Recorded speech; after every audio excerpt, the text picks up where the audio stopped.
Hello everyone, welcome back to my channel MS sir की classes. आज मैं आप लोगों को क्लास 10th का लाइट यानी प्रकाश चैप्टर बताने वाला हूं, जो बिहार बोर्ड एग्जाम के लिए बहुत ही ज्यादा इम्पोर्टेंट है। इसमें सभी वीवीआई क्वेश्चन को सिलेक्ट करके आपको बताया जाएगा कि कौन कौन सा वीवीआई क्वेश्चन है। इसीलिए वीडियो को लास्ट तक जरूर देखिए बिना स्किप किए हुए।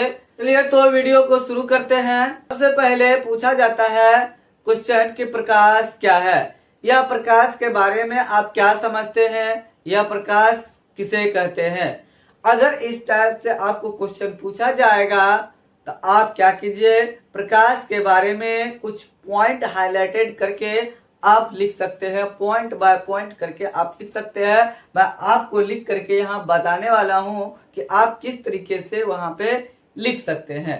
तो चलिए तो हम कुछ यहाँ पे क्वेश्चन लिख लेते हैं।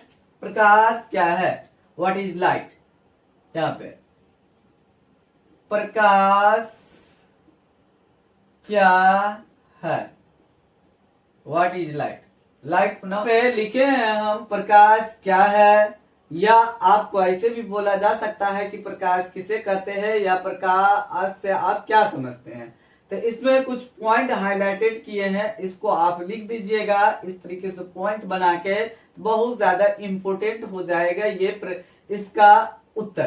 तो देखिए पहला लिखा हुआ है प्रकाश ऊर्जा का वह रूप है। यहाँ ऊर्जा के जगह पे आप कारक भी लिख सकते हैं, प्रकाश वह कारक है, ऐसा भी आप लिख सकते हैं।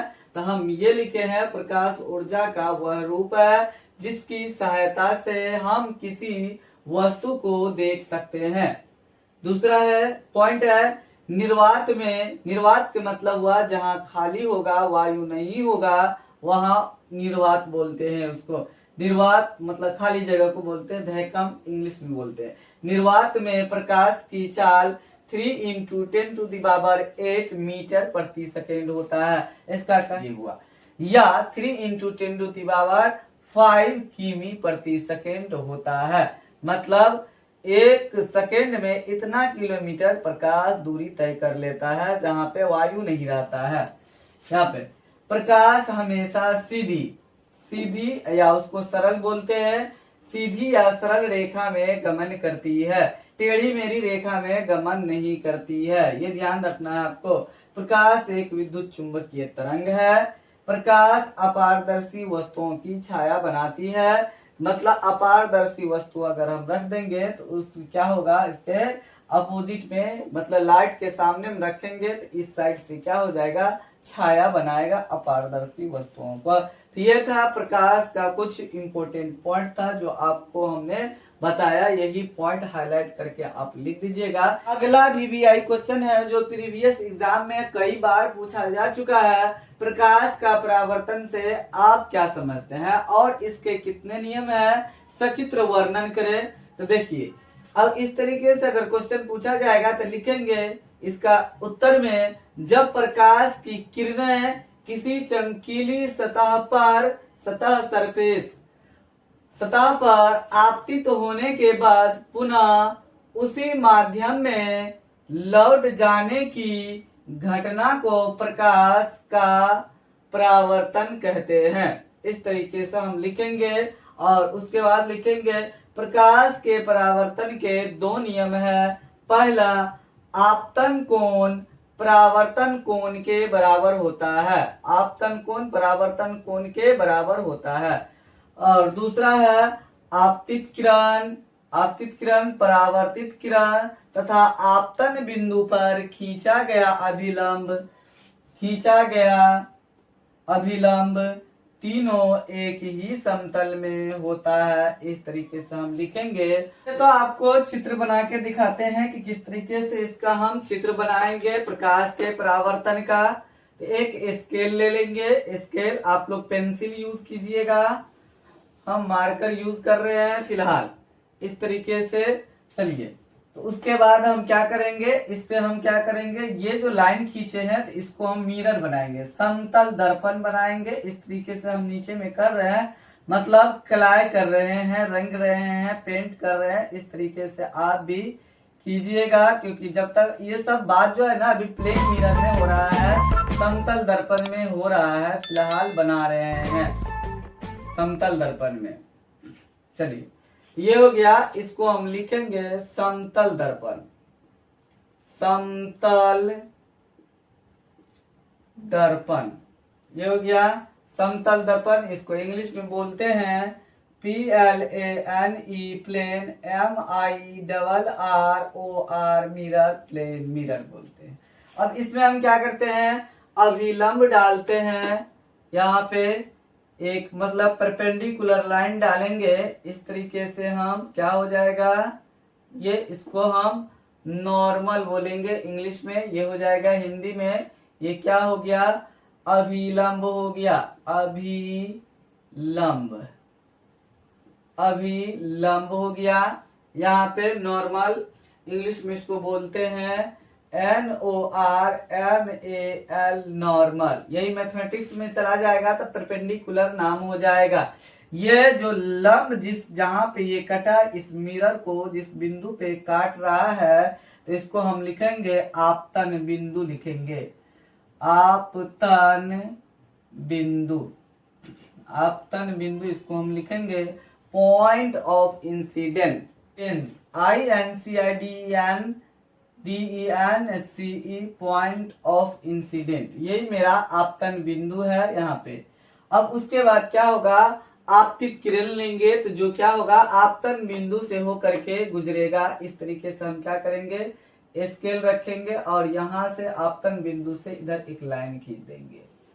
फिर आपतन बिंदु से सेम माध्यम में, एक ही माध्यम में हम क्या करेंगे, किरण को हम लेंगे यहाँ से, देखिए यहाँ से इस तरीके से हम लेंगे, ये हो गया आपतन बिंदु से। अब उसके बाद हम क्या करेंगे, यहाँ पे एरो दिखाएंगे कि मतलब ये किरण आ रही है इधर से इधर, ये जो है ना ये रिफ्लेक्ट हो रहा है, जा रहा है इधर से इधर, ये ध्यान देना है। ये एरो दिखाना बहुत ज्यादा इम्पोर्टेंट है। अगर हम एरो नहीं दिखाएंगे तो क्या प्रॉब्लम क्रिएट होगा, पता नहीं चलेगा कि किधर से किरण आ रहा है और किधर जा रहा है, ये पता नहीं चलेगा। जब ये नहीं पता चलेगा आपतन कोण, ये इसका नाम हो गया, इधर से एरो आ रहा है, इस बिंदु पे टकरा रहा है और टकराने के बाद इस बिंदु से क्या होगा, अपना वापस लौट जा रहा है, ये बराबर एंगल बना करके, किसके साथ, अभिलंब के साथ। मतलब ये हो गया I, ये हो गया R हो गया, यहाँ इसका नाम हो गया आपतित किरण, आपतित किरण इसका नाम हो गया। हाँ, incident ray, INCIDENT, incident RAY, incident ray, incident ray हो गया।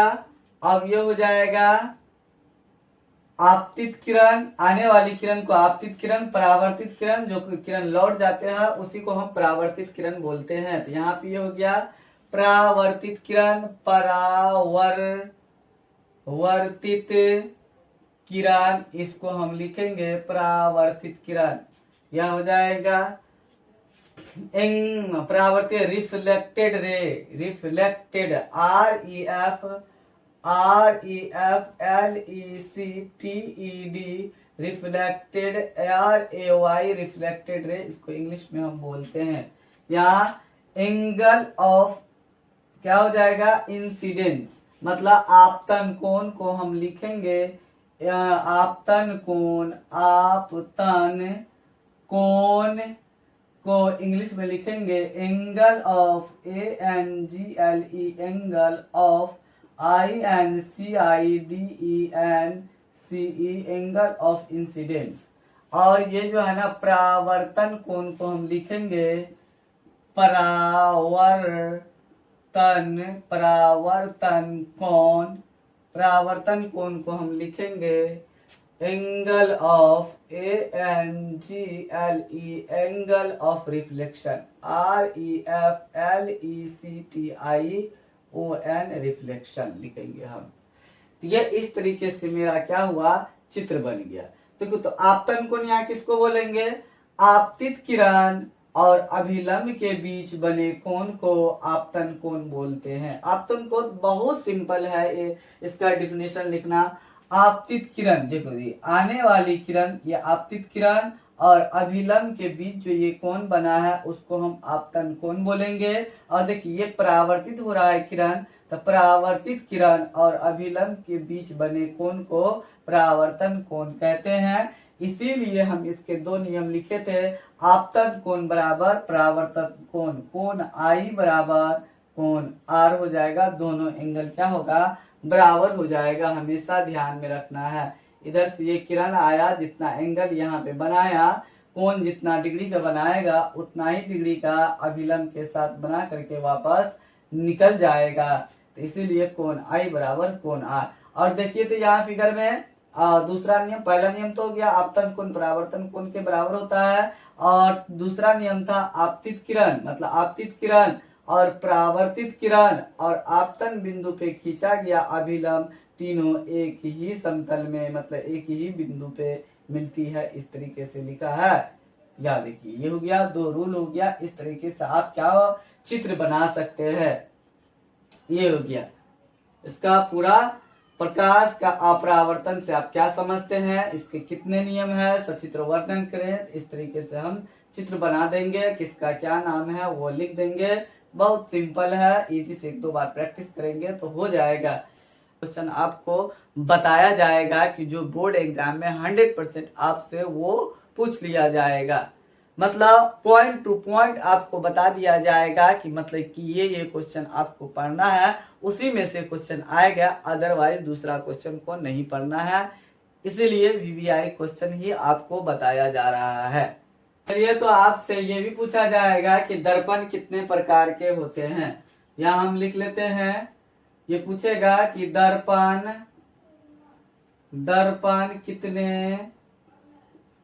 कितने प्रकार के होते हैं। आपको बताना है कि दर्पण 2 प्रकार के होते हैं। उत्तर में लिखना है दर्पण 2 प्रकार के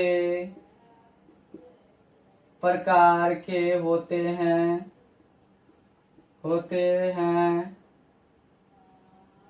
हाँ, पहला समतल दर्पण,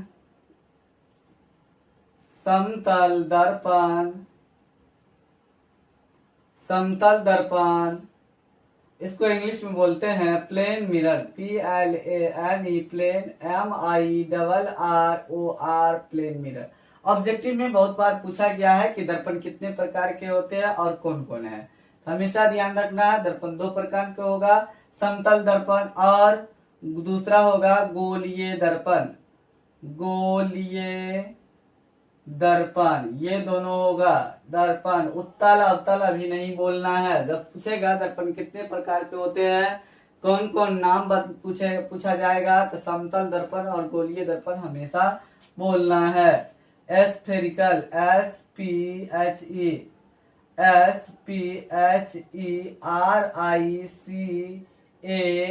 एस्फेरिकल, MIRROR मिरर, इस तरीके से हम लिखेंगे, एस्फेरिकल मिरर लिखेंगे। तो हो गया दर्पण कितने प्रकार के होते हैं। इसमें हमने लिखा कि दर्पण 2 प्रकार के होते हैं, समतल दर्पण और गोलीय दर्पण। मतलब इसको प्लेन मिरर बोलते हैं समतल दर्पण को इंग्लिश में, गोलीय दर्पण को एस्फेरिकल मिरर बोलते हैं। तो अब देखिए समतल दर्पण के कुछ विशेषताएं हैं, ये लिखेंगे समतल दर्पण की विशेषताएं क्या क्या है। समतल दर्पण की विशेषताएं, समतल दर्पण की विशेषताएं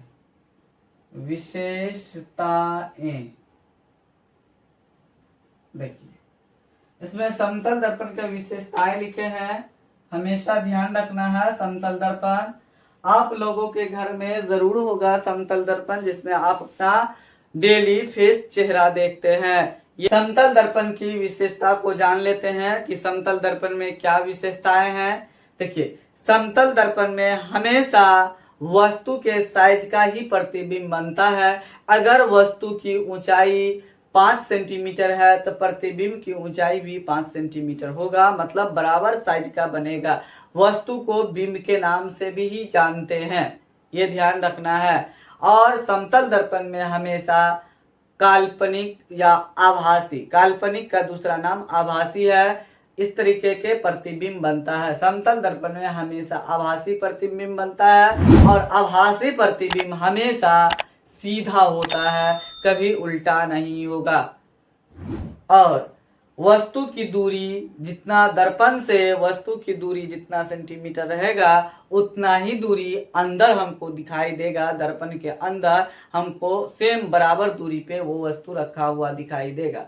अगर वस्तु की चाल जो है ना समतल दर्पण में 5 मीटर प्रति सेकेंड की दर से होगा तो उसमें प्रतिबिंब की चाल भी उतना ही होगा जितना किसका चाल है, वस्तु की चाल है। ये सब इसकी विशेषताएं है। और समतल दर्पण में हमेशा ध्यान रखना है पार्श्व परावर्तन होता है। हाँ, मेरा दाया हाथ उसमें बायां दिखता है और बायां हाथ क्या होता है, दाया दिखाई देता है समतल दर्पण में। इसको पार्श्व परावर्तन मतलब साइड परावर्तन बोलते हैं, इसको उल्टा नहीं बोलेंगे, ध्यान देना है। उल्टा इसमें समतल दर्पण में प्रतिबिंब बनेगा लेकिन उसका सिचुएशन अलग होगा, इसीलिए ये ध्यान रखना है। समतल दर्पण में हमेशा उल्टा प्रतिबिंब नहीं बनता है, सीधा प्रतिबिंब बनता है, इसीलिए वह आभासी रहता है। हाँ, उल्टा प्रतिबिंब बनेगा समतल दर्पण में जब हम क्या होगा, मिरर के समतल दर्पण पे परपेंडिकुलर रहेंगे, लंबवत रहेंगे, तब उल्टा प्रतिबिंब बनेगा, अदरवाइज उल्टा प्रतिबिंब नहीं बनेगा। ये ध्यान रखना है आपको। ये सारे इसमें विशेषताएं हैं। जिस तरीके से हम जैसे जैसे हम करेंगे मिरर के सामने उसी तरीके से मेरा इमेज भी उसी तरीके से करेगा। ऐसे में साइड परावर्तन जरूर रहेगा। हम दाहिना हाथ हिलाएंगे तो उसमें मिरर में क्या होगा, दर्पण में बायां हाथ उसमें हिलाते हुए दिखाई देगा, क्योंकि वो उल्टा नहीं हुआ। दाया हाथ बाया दिखाई देना, बायां हाथ दाया दिखाई देना, वह हमेशा क्या होगा, पार्श्व परावर्तन होगा। तो ये चलिए, तो इसमें लिख भी दिए हैं समतल दर्पण की विशेषता में। समतल दर्पण में वस्तु को बिंब भी बोलते हैं, का प्रतिबिंब समान आकार का बनता है। मतलब जितना बड़ा मेरा वस्तु रहेगा उतना ही बड़ा क्या होगा, प्रतिबिंब बनेगा। प्रतिबिंब दर्पण से उतना ही दूरी पर बनता है जितना वस्तु से दूर है। मतलब प्रतिबिंब उतना ही दूरी पे बनेगा जितना हमारा वस्तु जो है ना दर्पण से दूर है। जितना दूर है दर्पण से उतना ही दूरी पे क्या होगा, प्रतिबिंब अंदर बनेगा, अंदर दिखाई देगा हमको। तो समतल दर्पण में हमेशा आभासी, अभी बताए हैं, आभासी उसी का काल्पनिक नाम है, और सीधा प्रतिबिंब बनता है। समतल दर्पण में हमेशा आभासी और सीधा प्रतिबिंब बनता है। जो कोई भी दर्पण हो जिसमें अगर आभासी आ गया उसमें हमेशा सीधा प्रतिबिंब बनेगा, हमेशा ध्यान रखना है। हाँ, उसके बाद प्रतिबिंब पार्श्व परावर्तित होता है। पार्श्व परावर्तित का मतलब हुआ साइड परावर्तन, मतलब दाया हाथ बाया दिखाई देना और बाया हाथ दाया दिखाई देना। अगर ये कान को हम पकड़ेंगे, राइट हैंड वाले कान को पकड़ेंगे तो वो मिरर में लेफ्ट दिखाई देगा, इसीलिए उसको बोलते हैं साइड परावर्तन, उल्टा नहीं बोलेंगे। उल्टा का मतलब हुआ ये मेरा मार्कर ऐसे है, इसको ऐसे कर देंगे, ये हुआ उल्टा। मतलब ये ऐसे रखा हुआ है, ये इसको ऐसे घुमा दिए तो ये इस साइड चला गया, तो इसको हम उल्टा नहीं बोलेंगे, ये हमेशा ध्यान रखना। उल्टा का मतलब ये हुआ ऐसे, इस तरीके से हो जाएगा, तो इसी को हम क्या बोलेंगे, उल्टा बोलेंगे। ये सब कुछ विशेषताएं है। अब चलिए वीडियो को तो यही समाप्त करते हैं, मिलते हैं अगले वीडियो में।